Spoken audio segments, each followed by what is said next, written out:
Hello students. आज हम लोग बात करेंगे अल्टरनेटिंग करंट के बारे में। इससे पहले हम लोग बात कर चुके हैं डायरेक्ट करंट। डायरेक्ट करंट वो करंट है जिसमें आपका मैग्नीट्यूड और डायरेक्शन दोनों कांस्टेंट रहते हैं, वो चेंज नहीं होते हैं। लेकिन अल्टरनेटिंग करंट एक इस तरह के करंट है जिसमें मैग्नीट्यूड जो है वो कंटिन्यूसली वेरी करते रहता है और डायरेक्शन एक टाइम के बाद पीरियडिकली चेंज होते रहता है। ठीक है, तो अल्टरनेटिंग करंट पढ़ने से पहले जैसे डायरेक्ट करंट हमें कहाँ से मिलता है, एक डीसी बैटरी से मिलता है। और घरों में आप लोग यूज करते हैं 1.5 वोल्ट का या 6 वोल्ट का या 12 वोल्ट का, ऐसे कोई बैटरीज होता है तो वो डीसी सप्लाई देता है, डीसी सोर्स से। तो अल्टरनेटिंग करंट कहाँ से मिल जाता है? अल्टरनेटिंग करंट के लिए आपको एसी जनरेटर चाहिए या फिर आपको एसी डायनामो चाहिए। ठीक है, तो पहले कहाँ से ये ओरिजिनेट होगा, कहाँ से ये आप प्रोड्यूस करेंगे, जनरेट करेंगे, वो पहले पढ़ लेते हैं।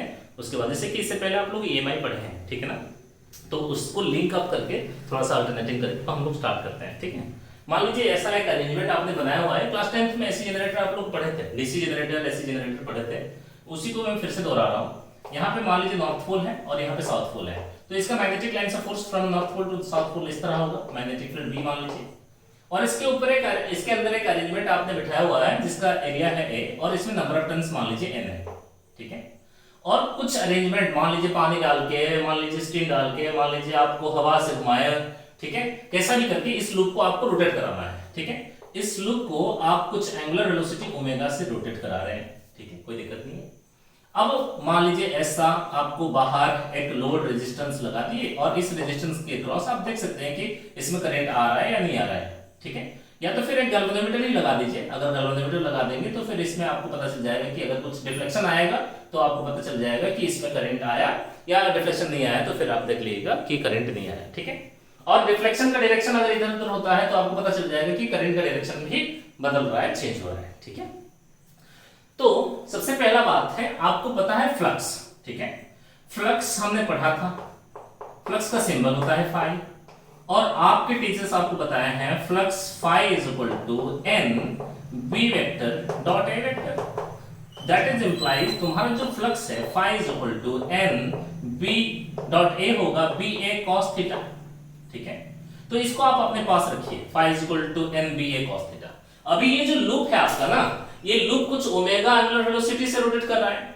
So the angle rotated by the angle rotated by the loop in time t। अगर t टाइम में इसने एंगल कितना रोटेट किया, थीटा मान लीजिए। आपको पता है s इक्वल टू vt और यहाँ पे रोटेशनल मोशन हो रहा है, एंगुलर मोशन हो रहा है। So theta is equal to vt नहीं, s इक्वल टू vt नहीं, आप लगाएंगे theta is equal to omega t यहाँ पे। ठीक है, तो आपके पास जो फ्लक्स था, ये फ्लक्स अभी क्या हो जाएगा आपके पास, that is implies the flux linked with this loop will be phi is equal to n b a cos theta नहीं ओमेगा t। मान लीजिए ये तुम्हारा क्वेश्चन नंबर 3 है। अब देखिए यहाँ पे जो फ्लक्स है ये n नंबर ऑफ टर्न्स मान लीजिए ये कांस्टेंट है, मैग्नेटिक फील्ड भी ये फिक्स है, कांस्टेंट है, area of the loop is constant also. वो cos ओमेगा t, ये जो टाइम है ये टाइम तो हमेशा वेरी करता है। इसका मतलब है कि ये जो फ्लक्स है that is a function of time, यानी कि ये टाइम वेरिएबल फ्लक्स है। सो इस लूप के अक्रॉस इस लूप के साथ जितना फ्लक्स लिंक्ड है वो फ्लक्स जो है वो कांस्टेंट नहीं है, वो वेरी कर रहा है। अब आ जाइए ईएमआई पे। इसके पहले वाला जो चैप्टर था इलेक्ट्रोमैग्नेटिक इंडक्शन, उस चैप्टर में आपने पढ़ा था, फैराडे ने अपने एक्सपेरिमेंट में ये बताया था कि कभी भी किसी लूप के अक्रॉस, किसी लूप के साथ जितना फ्लक्स लिंक होता है, अगर वो फ्लक्स चेंज होता है, कैसा भी चेंज हो जाए, कैसे चेंज हुआ वो हमें मैटर नहीं करता है। मैटर करता है कि अगर फ्लक्स चेंज हो जाता है तो वहां पे एक ईएमएफ इंड्यूस होता है। क्यों होता है? लेंज ने बताया कि उसको अपोज करने के लिए जो कॉज है, जो रीजन है जिसकी वजह से फ्लक्स चेंज हो रहा है, उसको अपोज करने के लिए वहां पे एक ईएमएफ इंड्यूस होता है। ये आपने ईएमआई में ऑलरेडी पढ़ चुका है। ठीक है ना, तो अगर यहाँ पे फ्लक्स जो है वो टाइम वेरिएबल फ्लक्स है, यानी कि फ्लक्स जो है वो चेंज हो रहा है। ठीक है, so according to Faraday's law of EMI, according to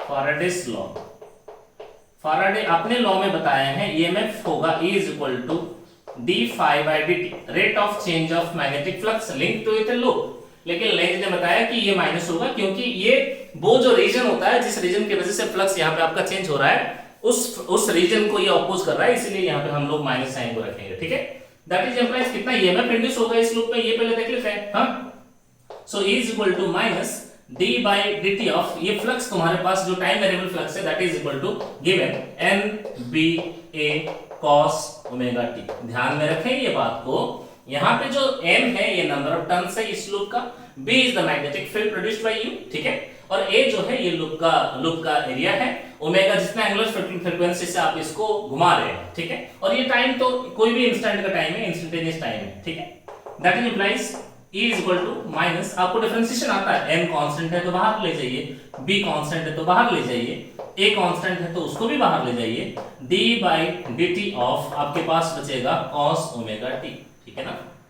अब थोड़ा सा आगे बढ़ते हैं हम लोग, इस स्पेस को यूज कर लेता हूं मैं, ठीक है, दैट इज इंप्लाइज तुम्हारे पास जो EMF इंड्यूस होगा वो EMF कितना हो रहा है, देखो E is equal to minus N B A already तुम्हारे पास है, साइन का डिफरेंशिएशन कॉस होता है, कॉस का डिफरेंशिएशन होता है माइनस साइन, तो यहां पे आप लिखेंगे माइनस साइन ओमेगा टी, और ये चेन रूल अगर आप लगाते हैं तो इसमें फिर से ओमेगा टी का डिफरेंशिएशन करना पड़ेगा, ठीक है, आप लोग गणित में पढ़े हो उसको। So E is equal to minus minus ये हो गया plus, so N B A D by D T of omega T का हो जाएगा डिफरेंशिएशन ओमेगा, समझ में आ गया, ये ओमेगा टी का ओमेगा डिफरेंशिएशन हो गया, और ये माइनस माइनस तो हट गया है, और ये हो गया साइन ओमेगा टी।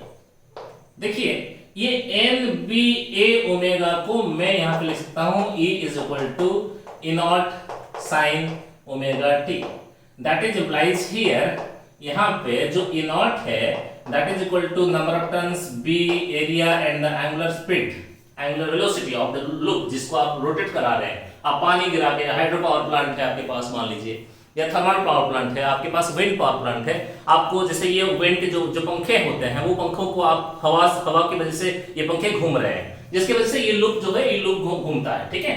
सो ये एंगुलर स्पीड जितना तेज हवा होगा उतना एंगुलर स्पीड ज्यादा होगा, तो EMF जो होगा वो ज्यादा प्रोड्यूस होगा, ठीक है। So E naught is equal to N B A omega, ठीक है, और ये तुम्हारा है पीक EMF, जो मैक्सिमम EMF है। देखिए यहां पे तुम्हारा जो EMF बन रहा है ना, E is equal to E naught sine omega T, ये इंड्यूस्ड EMF है तुम्हारा, ये इंड्यूस्ड EMF जो है वो टाइम डिपेंडेंट है, here E is a function of time, यानी कि समय के हिसाब से ये हमेशा बदलते जा रहा है, यानी कि ये जो है ये फिक्स नहीं है, ये डायरेक्ट नहीं है, ये अल्टर हो रहा है, तो इसीलिए इस EMF को मैं कह सकता हूं कि ये जो है ना ये अल्टरनेटिंग EMF है, इसको मैं कह सकता हूं अल्टरनेटिंग EMF, ठीक है। अगर मैं यहां पे ओम्स लॉ को लगाता हूं, applying using Ohm's law, using Ohm's law, Ohm's law को अगर मैं यहां पे इस्तेमाल कर रहा हूं, V इज इक्वल टू क्या होता है IR, मुझे करंट चाहिए ना, अल्टरनेटिंग करंट नाम है, देखो, सो I इज इक्वल टू हो जाएगा V बाई R, समझ में आ रहा है। So I is equal to V नहीं है मेरे पास, यहाँ पे E बाई R है, that is implies I is equal to E नहीं है मेरे पास, जो प्रोड्यूस हुआ है यहाँ पे वो अल्टरनेटिंग EMF है E not sine omega T by R, तो मैं ये E नॉट बाई R को लिख सकता हूँ I नॉट, ये I नॉट जो है वो पीक करंट है, I naught sine omega T, ठीक है। तो इस करंट को आप देखिए यहाँ पे I नॉट तुम्हारा कितना आ रहा है, so I naught is equal to तुम्हारा है E नॉट अपन R, ठीक है। सो E नॉट कितना आया है तुम्हारा N B A omega upon R, और ये है तुम्हारा पिक करंट, जो अल्टरनेटिंग करंट का सबसे मैक्सिमम वैल्यू पिक करंट है, ठीक है। देखिए अल्टरनेटिंग करंट का इक्वेशन है तुम्हारे पास, जैसे कि तुम्हें पता है x is equal to a sin omega t, आप वेव इससे पहले पढ़े थे, 11th में SHM पढ़े थे, या मैथ्स में ट्रिग्नोमेट्री में तुम साइन कॉस का ग्राफ भी सीखे हो। तो यहाँ पे मेरे पास जो अल्टरनेटिंग करंट आया उसका जो इक्वेशन मेरे पास बन रहा है ना, वो इक्वेशन साइनोसॉइडल इक्वेशन है, I is equal to I naught sine omega T, ठीक है। तो ये जो इक्वेशन मेरे पास बन रहा है ये इक्वेशन एक साइनोसॉइडल इक्वेशन है, इसीलिए मैं अगर इसका ग्राफ बनाऊं ना, यहाँ पे करंट, यहाँ पे जो करंट मुझे मिलता है, this current is a function of time, ये एक टाइम डिपेंडेंट करंट है, ठीक है।